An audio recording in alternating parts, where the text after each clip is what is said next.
आता हे आपण झालंय माल विकण्यापर्यंत, पण ज्यावेळेस वेळ येते की कॅश फ्लोची, ती कशी मॅनेज करायची किंवा त्यांचे पेमेंट्स कसे घ्यायचे? किंवा काही पेमेंट्स अडकली, तर त्याचं कसं मॅनेजमेंट करायचं? तुम्ही जेव्हा या गोष्टी पूर्णपणे नॉलेज घेता, हं, सगळा खेळ माइंडसेटचा आहे. तुम्हाला या बिझनेसमध्ये उतरताना प्रोडक्ट सिलेक्शन पासून ते बायर कडनं पेमेंट घेण्यापर्यंत हं. सगळ्या सिक्वेन्शियल गोष्टी क्लिअर कट पाहिजे, की मी डील कशी करायची, कशा पद्धतीने केली पाहिजे, पेमेंट टर्म मध्ये काय त्याला बोललं पाहिजे, कन्व्हिन्स कसं करायचं, पेमेंट्स कधी घ्यायचे, bill of lading bill of लेडिंगला काय म्हणलं जातं, एअरवे बिलला काय, ह्या सगळी क्लॅरिटी तुम्हाला पाहिजे. तरच तुम्ही या निर्यात व्यवसायामध्ये व्यवस्थित काम करू शकता. बहुतांश लोक काम करतात, काहीतरी प्रॉब्लेम होतो, सर माझे पैसे बुडाले, मग नंतर येतात, तेव्हा मी त्यांना हेल्प करू शकणार नाही.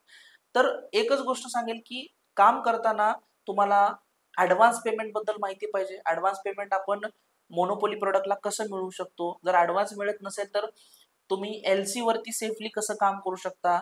एलसी म्हणजे लेटर ऑफ क्रेडिट, एक फायनान्शियल डॉक्युमेंट जे बायरला सेफ्टी पण देतं आणि आपल्याला पण सेफ्टी देतं. त्यामध्ये खूप सारे एलसीचे प्रकार आहेत. Revocable, irrevocable, LC at sight, usance LC, back to back LC, stand by LC, confirmed LC, revolving LC, हे भरपूर प्रकार आहेत. पण हं, तुम्हाला माहिती पाहिजे की वापरायची कुठली. बरोबर. त्यात मी तुम्हाला आता सजेस्ट करेल की तुम्हाला जर काम करायचं आहे तर ऍडव्हान्स मध्ये करा, अदरवाइज ई रिवोकेबल एलसी मध्ये करा. हे दोन्ही गोष्टी तुम्हाला बेनिफिशियल ठरतील.